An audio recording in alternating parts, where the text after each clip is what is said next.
नमस्कार दोस्तों, मेरा नाम है एडवोकेट सौरभ पांडे। मेरे चैनल के माध्यम से मेरा प्रयास रहता है कि आप लोगों को ज़्यादा से ज़्यादा कानूनी जानकारी दे सकूं।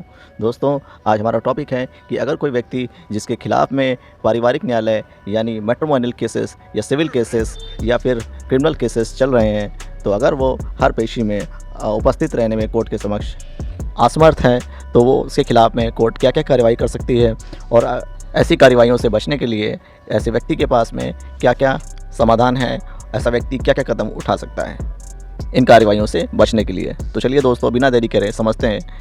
लेकिन दोस्तों, मेरा आपसे रिक्वेस्ट है कि प्लीज़ मेरे चैनल को सब्सक्राइब कर लीजिए और बेल आइकन को दबा दीजिए ताकि मेरी आने वाली वीडियोज़ की नोटिफिकेशन आप लोगों को मिलती रहे।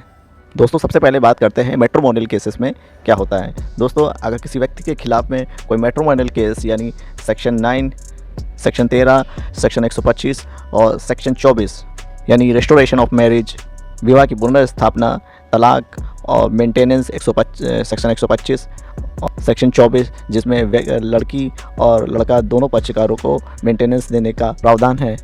ऐसे केस में यदि अपोजिट पार्टी रिस्पोंडेंट हर पेशी पे नहीं पहुंच पाता है, तो उसके पास ये विकल्प रहता है कि वो अपनी जगह पर जिस वकील को उसने हायर किया है, जिस वकील का वकालतनामा उस केस में लगा हुआ है, वो वकील इस पार्टी के बिहाफ पर जाके अपनी पार्टी की अनुपस्थिति का कारण कोर्ट को समक्ष बता सकती है। यदि कोर्ट मौखिक रूप से मान जाती है, तो कोर्ट ऐसे केस के लिए दूसरी डेट सुनिश्चित कर देती है, यानी इस केस को दूसरी डेट के लिए बढ़ा देती है। लेकिन अगर कोर्ट चाहे तो ऐसे में एक रिटर्न एप्लीकेशन की भी कोर्ट डिमांड कर सकती है। दोस्तों, इस एप्लीकेशन में वकील साहब अपने पार्टी की अनुपस्थिति के वो कारण लिखेंगे जिनकी वजह से वो पार्टी कोर्ट के समक्ष प्रस्तुत नहीं हो पाई है। दोस्तों, 99% केसेस में कोर्ट ऐसी एप्लीकेशन को अलाउ कर देती है, लेकिन ये इस चीज़ पर भी निर्भर करता है कि जो केस है वो किस स्टेज पे चल रहा है। अगर कोर्ट ने ये कह दिया है कि हर हाल में पार्टी को हर पेशी में उपस्थित होना ज़रूरी है, तो कोर्ट चाहे तो अपने डिस्क्रिप्शन के हिसाब से ऐसी पार्टी की अनुपस्थिति को अलाउ कर सकती है। अदरवाइज़ कोर्ट विपक्षी की अनुपस्थिति पर एक हैवी कॉस्ट भी लगा सकती है। दोस्तों, ये पूरी तरीके से कोर्ट के डिस्क्रिप्शन पे ही निर्भर करता है। फिर भी दोस्तों, ये 1 या 2 बार, मैक्सिमम 3-4 बार ही कोर्ट इस तरह की अनुपस्थिति की एप्लीकेशन को अलाउ कर सकती है। अदरवाइज़ कोर्ट हर बार और बार बार इस तरह की अनुपस्थिति के खिलाफ निर्णय ले सकती है।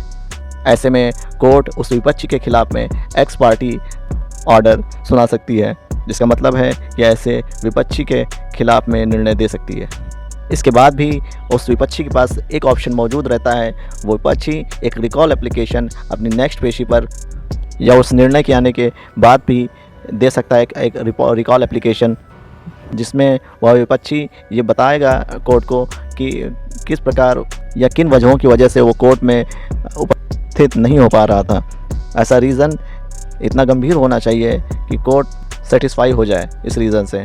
जैसे वो बच्ची ये कह सकता है कि उसका एक्सीडेंट हो गया था, इसलिए उसको केस की पेशी की डेटों के बारे में नहीं मालूम था, और या कोई किसी गंभीर बीमारी से वो पीड़ित था और हॉस्पिटल में एडमिट था, इस वजह से वो केस की डेट के बारे में नहीं जानता था।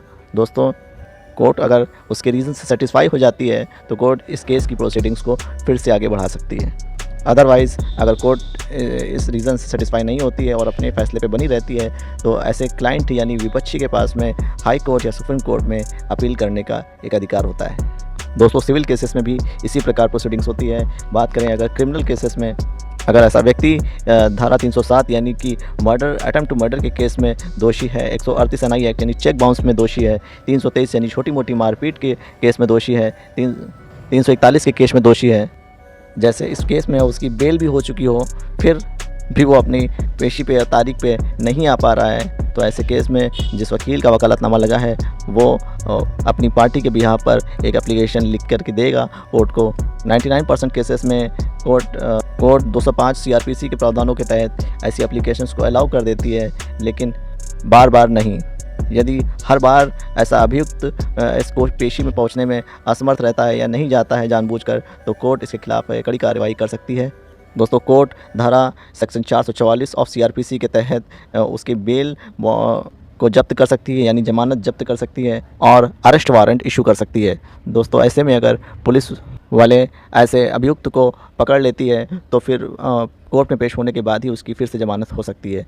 दोस्तों अगर ऐसी अरेस्ट वारंट के बारे में उसको किसी वकील के द्वारा, अपने वकील के द्वारा पता चल जाता है तो वह व्यक्ति पकड़े जाने से पहले ही कोर्ट में अपनी ज़मानत के लिए फिर से अप्लाई कर सकता है और इसके लिए उसे एक ज़मानती की ज़रूरत पड़ेगी, जिसके बाद कोर्ट उस व्यक्ति को एक तहरीर देगी, जो तहरीर उसके लिए बहुत इंपॉर्टेंट होगी। अगर कोई पुलिस वाला उसे पकड़ने आता है तो उसे कोर्ट के द्वारा दी गई तहरीर को उस पुलिस वाले को दिखाना होगा।